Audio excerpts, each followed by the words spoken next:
Hello Guardians, it is Ebontis here, and we are on the European Dead Zone landing zone of Winding Cove. It is April 19th, it is Xur Day, so let's go see what he's got. Recorded Last Word this morning, so you guys can look that for audio, and then video will be up tomorrow for the Last Word podcast with Cognito. He was back in town, so we got a good one out. Ending was a bit rushed, I had a cable guy show up, so trying to make sure everything's resolved there. But yeah, if you land in the Winding Cove, jump into this cave, it's usually pretty easy to get to the top.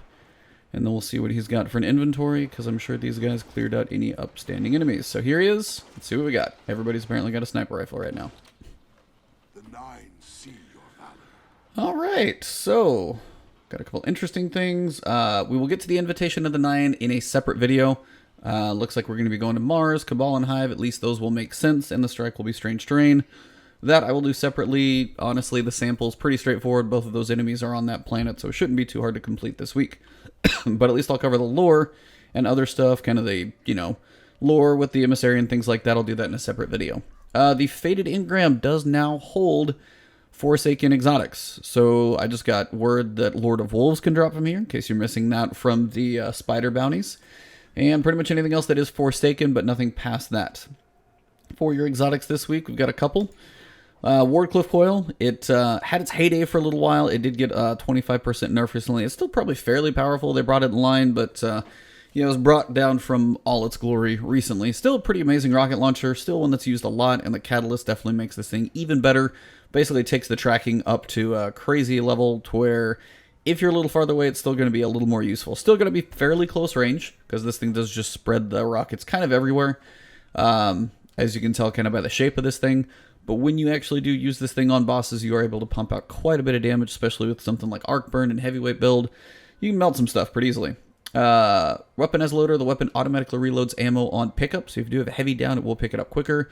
Volatile launch, extended mag, doesn't really... This is always a weird one. Extended mag, increase the magazine size. It's always one. Never has changed. So that's very strange. And composite stock increases stability and handling speed. All that stuff is fine. Biggest thing is you fire a bunch of rockets, like 12 or 14 or however many crazy it is.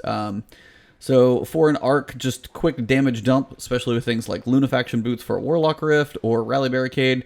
As long as you don't shoot the Rally Barricade, trust me, I've done that sometimes. This thing can pump out quite a bit of damage if you just dump all your reserve rockets.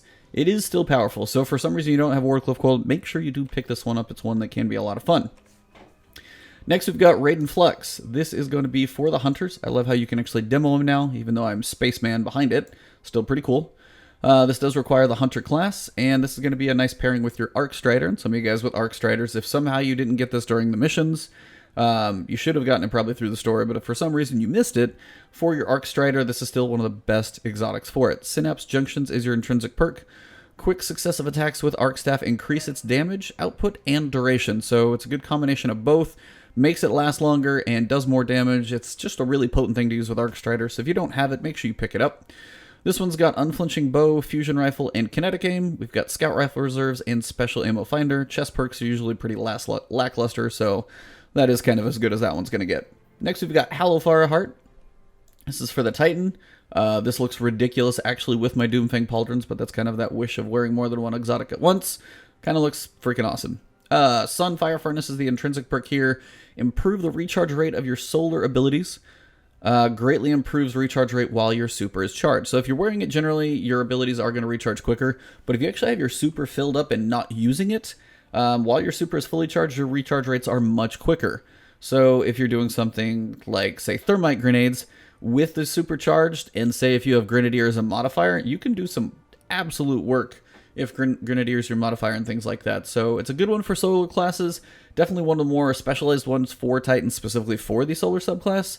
So if you do enjoy throwing hammers or anything of that nature, definitely pick this one up. Similar here, you've got Unflinching Bow, Fusion, and Kinetic Aim, Scout Rifles, and Special Ammo. I thought these were going to start to be random, but apparently that is not the case.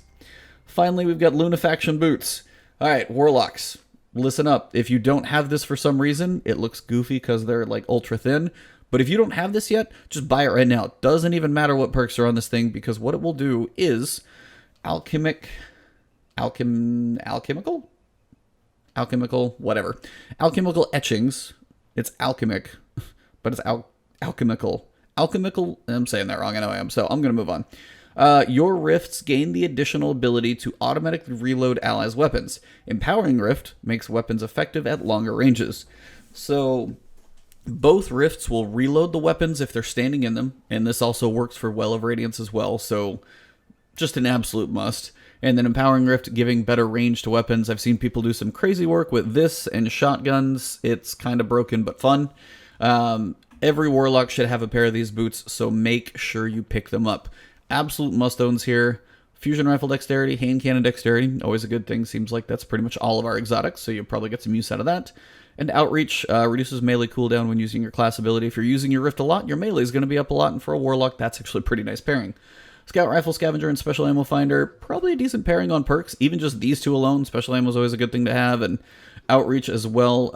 You're going to be using your Rift a lot with these because you're pretty much going to want that reload up all the time. So if you're a Warlock, make sure you buy these. These are a must. Every Warlock should own these, no reason not to. Five of Swords, that's just your Nightfall Challenge card, and look for the next video today about the twins. This is going to be the Invitation of the Nine for this week, and I think we're on week 6. So see if we have a cinematic. I have no idea if we will, but I'll grind this one out and see what we've got. So look for that video next. If you guys did enjoy this video, drop a like below, leave a comment if you want to say hey or thoughts about any exotic builds or any, thoughts you have about any of them. You guys can check out the Last Word podcast. I will get that up on the audio platforms. You guys can literally look up the Last Word or Ebontis. You'll find it. The video version will be out probably tomorrow. We'll get that one scheduled up. And then, of course, you guys know where to find me on Twitch and Twitter. It's Ebontis on both. And if you haven't subbed right here on YouTube, please do so. I'll always have more content coming for you. So thank you all very much. Hopefully enjoy your weekend. Enjoy the Revelry grinding. Get your Arbalist. And I will see you guys in the next one. Have an awesome weekend. And just have some fun. Maybe go see some sunlight, too. It's a good thing.